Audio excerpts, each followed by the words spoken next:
नमस्कार स्टूडेंट, मैं वी.एस. राजपूत। कल मैंने आपको 11वें लेक्चर में बताया था एग्जाम्पल किस तरीका से हमें आईपीसी नामकरण करना होता है। आज इसी श्रेणी में, इसी श्रृंखला में आपको और अन्य एग्जाम्पलों को लेकर आया हूँ। ये 12वां लेक्चर है जिसमें मैं आपको एग्जाम्पल बताने जा रहा हूँ।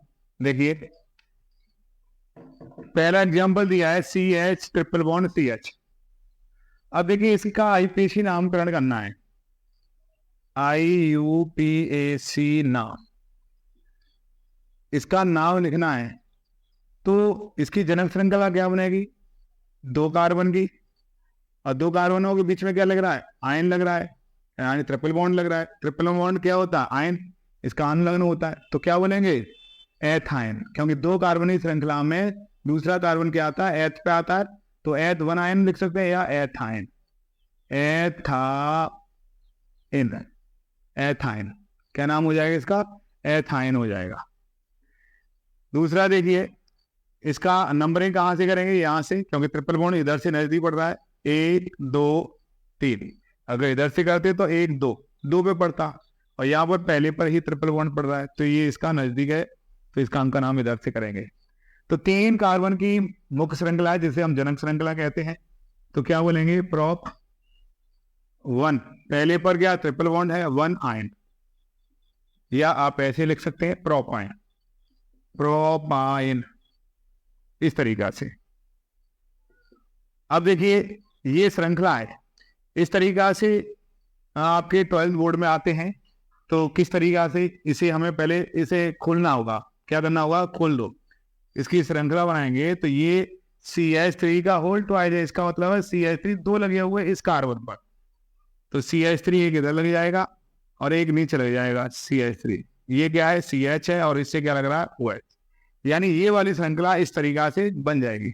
अब आप गिन लीजिए सबसे, किधर से 1 2 1 2, कहीं इधर से भी कर लो, तो 1 2 3, 3 कार्बन की मुख्य श्रृंखला बन गई, जिस पर दूसरे कार्बन पर OH समूह लग रहा है।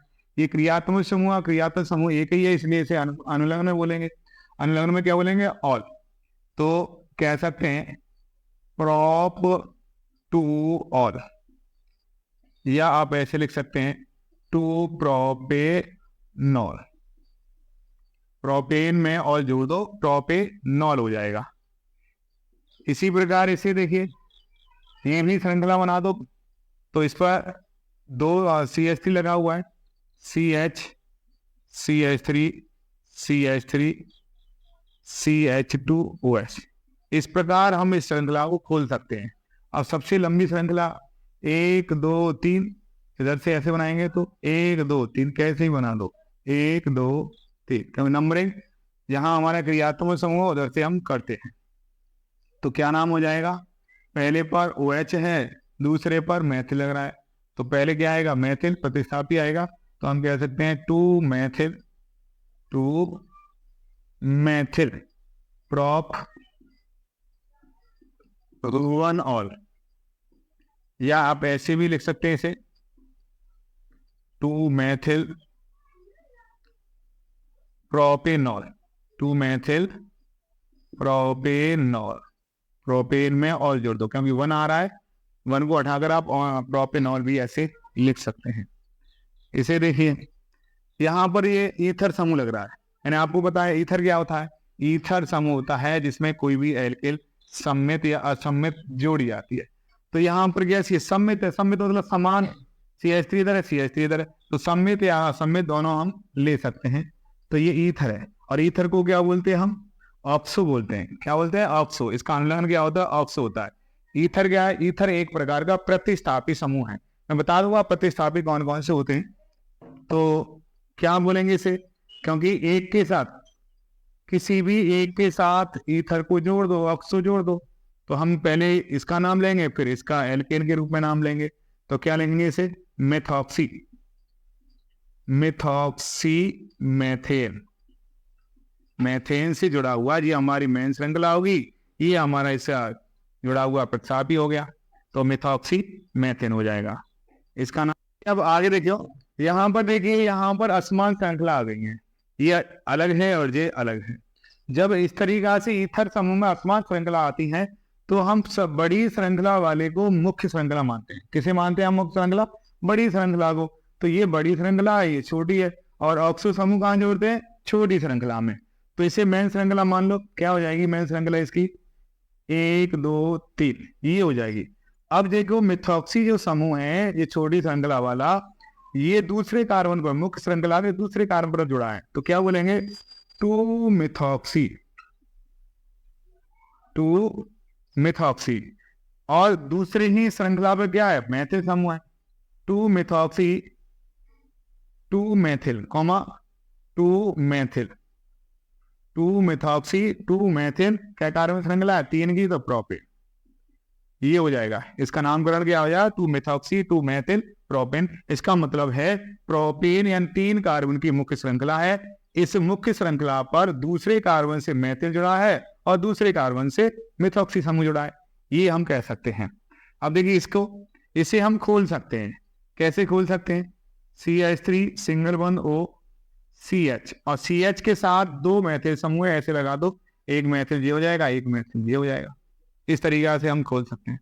अब इसकी नंबरिंग कर दो, कहाँ से नजदीक? 1 2, दूसरे पर 1 2, या तो इधर से कर लो या इधर से कर लो। तो 1 2 3, 3 कार्बन की श्रृंखला है, और ये मिथॉक्सी समूह कहाँ जुड़ा है? मुख्य श्रृंखला के दूसरे कार्बन पर। तो इसका नाम क्या हो जाएगा? 2 मिथॉक्सी प्रोपेन। क्या कार्बन श्रृंखला? 3 की, तो प्रोपेन। ये इसका आईपीसी नाम हो जाएगा। ऐसे ही ये वाला देखो, इसमें एल्डिहाइड समूह है, इसे भी हम खोल सकते हैं, क्योंकि CH से 2 CH3 ग्रुप जुड़ा हुआ है। तो CH, इसे हम ऐसे दिखा सकते हैं CH3, और यहाँ पर CH2 जुड़ा हुआ है। तो CH2 जुड़ा है, तो यहीं से नंबरिंग कर दो, 1 2 3, 3 कार्बन की श्रृंखला है इस पर। अब इसमें देखो CH2 समूह यानी एल्डिहाइड समूह है। एल्डिहाइड को हम क्या मानते हैं? इसके कार्बन को गिनते हैं। तो 1 2 3, 3 कार्बन की श्रृंखला हो जाएगी, जिसके दूसरे कार्बन पर 5 श्रृंखला जुड़ी है। तो इसका नाम लेंगे 2 मैथिल, 2 मैथिल। फिर क्या कार्बन की संख्या? 3 कार्बन की, प्रोप 1, क्या लिखते हैं? L, prop 1 L, 1 L।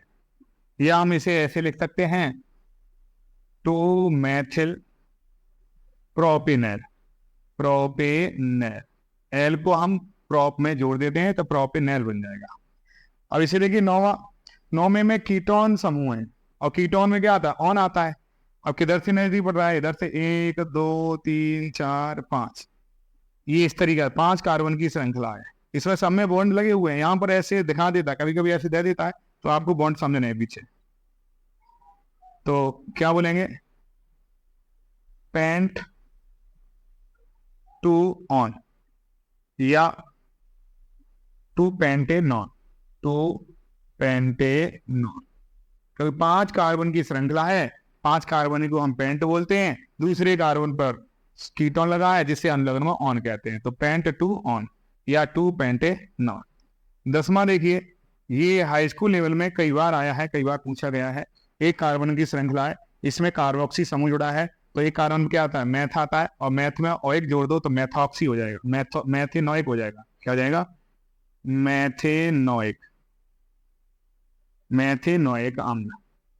इसका आईपीसी नाम मैथेनोइक अम्ल हो जाएगा। इस प्रकार हम इनके नामकरण कर सकते हैं। कुछ मैं प्रतिस्थापी के बारे में बता रहा हूँ, फिर उसके बाद आपको एग्जाम्पल दूंगा घर पे करने के लिए, इसे करना, ठीक है? ये हमारा आईपीसी नामकरण का पोर्शन यहाँ तक खत्म होता है।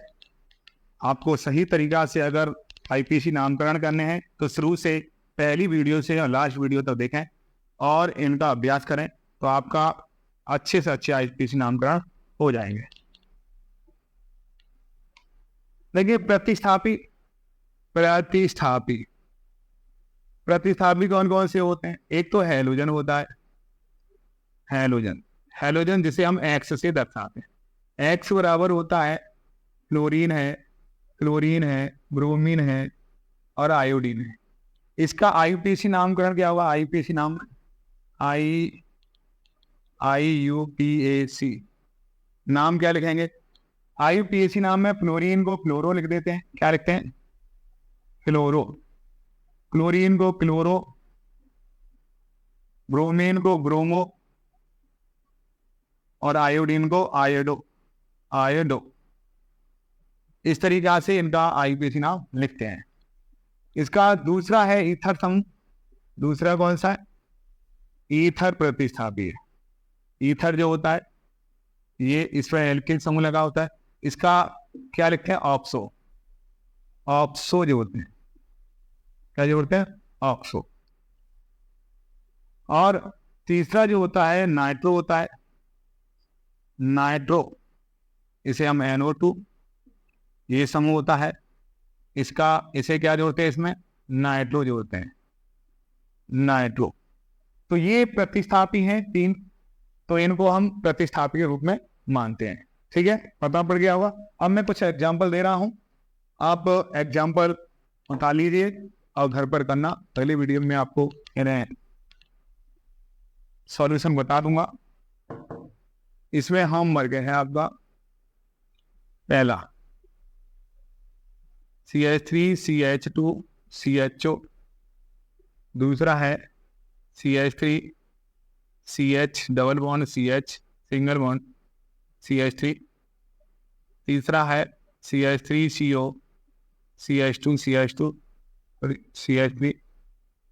चौथा है CH3 CH2O CH2 CH3 CH3 और CH3। पांचवा है CH3 CH2 COOH। छठवां है CH3 CH2 CH CH3 CH2OH। सातवां है CH3 CH2 CCl CHCl CH CH2Br। और आठवां है CH3 CH2 NH2। तो इस प्रकार ये 8 है। 8 को आपको करके लाने हैं। आगे की वीडियो में इनका सॉल्यूशन बता दूंगा।